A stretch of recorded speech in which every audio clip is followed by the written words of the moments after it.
O ministro Luiz Roberto Barroso saiu da presidência da casa, que foi assumida por Edson Fachin, e agora analisa a possibilidade de antecipar em 8 anos a sua aposentadoria, o que coloca no páreo, principalmente, outros 3 cotados, que é o AGU, que é o TCU e que é o senador Rodrigo Pacheco. Como é que o senhor avalia esse cenário? É uma demonstração de fraqueza por parte do ministro Barroso, muito grande, que eu nunca vi num ministro antes.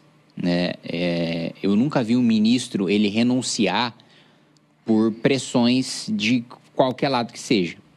O meu sentimento é que o Barroso sentiu muito as sanções americanas, especialmente porque ele, salvo engano, tem imóvel nos Estados Unidos, ele ia com frequência e todos os anos participava de eventos, inclusive, salvo engano, como um professor, não sei se é um professor honorário, algum título dessa sorte, em universidades americanas.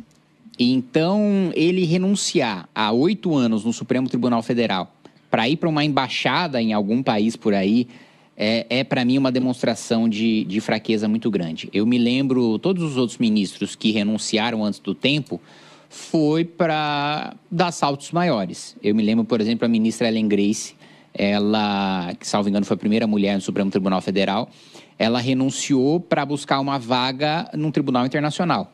Não renunciou porque estava sofrendo alguma pressão e estava com receio de perder visto para qualquer país.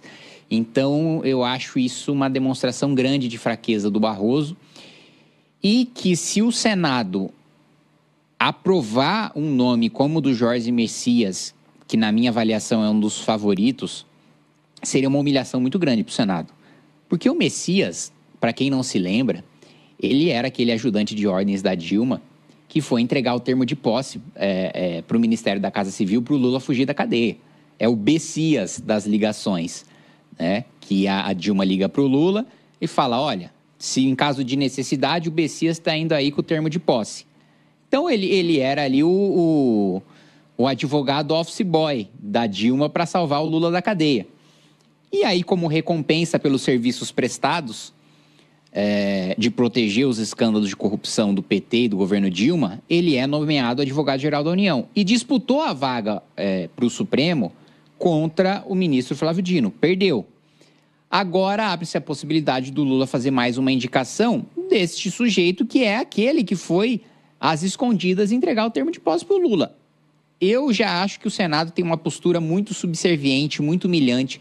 Nós temos muitos senadores despreparados, muitos senadores covardes, muitos senadores que deixaram também que o Supremo chegasse nesse ponto. E se eles aceitarem, como já aceitaram, a nomeação do Zanin, que era advogado pessoal do Lula, a nomeação do Dino, que é um senador com mandato e que continua fazendo política partidária no ministro Supremo, dentro do Supremo Tribunal Federal, que publicamente diz, olha, rompi com o governador. Mas como rompeu com o governador? Você não é mais senador, você não é mais ministro de Estado, você é ministro do Supremo, você não tem que romper com ninguém.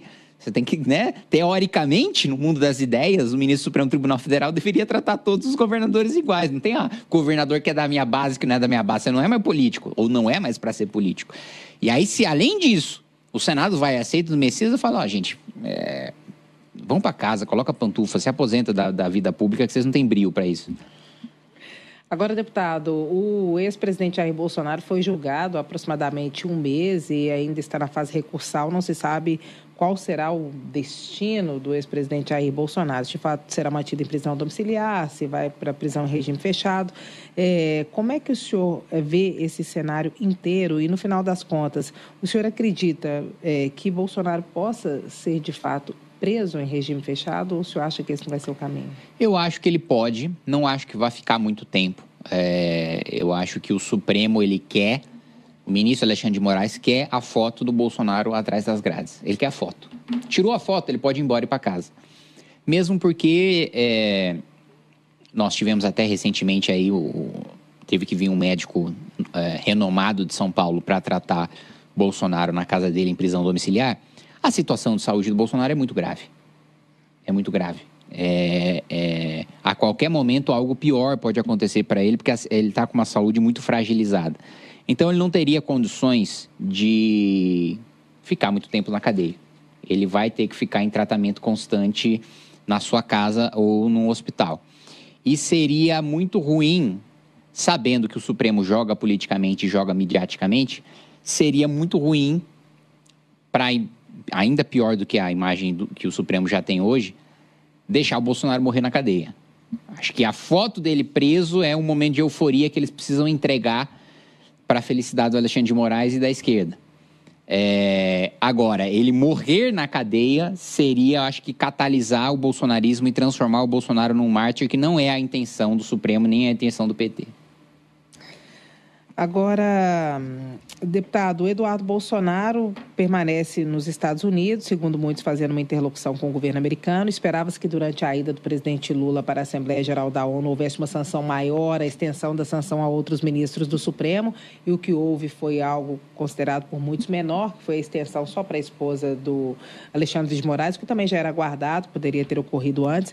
Como é que o senhor vê isso? O senhor acha que há, de fato, uma diminuição da tensão na relação entre Trump e Lula? E o senhor acha que nessa história a família Bolsonaro pode estar sendo deixada de lado ou não? Eu acho que sim. Eu acho que o Trump, a direita bolsonarista criou a ilusão de que o Trump está preocupado com alguém que não seja ele ou com algum país que não seja os Estados Unidos da América. A preocupação do Trump é com o seu país. O jogo dele é para o seu país. O jogo dele não tem nada a ver com ajudar o Bolsonaro, não tem nada a ver com defender liberdade de expressão no Brasil. O Trump está fazendo o que qualquer presidente da República deveria fazer, que é defender o interesse do seu país. E o país do Trump não é o Brasil. As sanções que ele impõe, a partir do momento que ele encontrar no Lula ou num próximo presidente da República alguém com quem ele possa fazer bons acordos para os Estados Unidos, ele vai fazer. Ele está pouco se importando se é o Bolsonaro, se não é o Bolsonaro. Hoje é o Bolsonaro porque ele tem uma interlocução melhor com o Bolsonaro do que ele tem com o Lula. Mas amanhã ele pode ter uma interlocução melhor com o Lula e o Bolsonaro vai estar esquecido. As pessoas têm ingenuidade de achar que há grandes visões românticas e ideológicas por parte do Trump. O Trump é pragmático. Ele está preocupado, olha, o que os Estados Unidos vão ganhar nessa história? E o que eu vou entregar para o meu eleitor, sabendo que a imagem do Trump está abalada nos Estados Unidos por uma série de razões, dentro da esquerda e dentro da direita. Logicamente, ele está se preocupando mais com o desgaste dentro da direita, que foi o eleitorado que levou ele ao poder. Então, ele está preocupado em passar a imagem de que ele está fazendo bons acordos depois de uma série de recuos que ele fez, principalmente em relação à China e aos países do Sudeste Asiático, que pegou mal para ele. Diferente do acordo que ele fez com a União Europeia, que parece ter sido muito benéfico para os Estados Unidos, nos outros países, a própria direita americana, setores da direita americana tiraram sarro com a expressão taco, né? Do Trump always chicken out, que o Trump sempre arrega, o Trump sempre volta atrás nessas negociações. E internacionalmente, em termos de repercussão, apesar de economicamente ser pouco significativo para os Estados Unidos, o que o Brasil exporta para os Estados Unidos, simbolicamente tornou-se algo importante para o Trump entregar internamente como discurso. Então, se ele encontrar no Lula uma chance de entregar um acordo que ele consiga vender bem para sua base eleitoral, amanhã ele esquece o Bolsonaro. O oposto também é verdadeiro, só para deixar claro. Se ele não encontrar no Lula um bom interlocutor, ele agrava as sanções e ele fortalece o posicionamento dele em prol do Bolsonaro.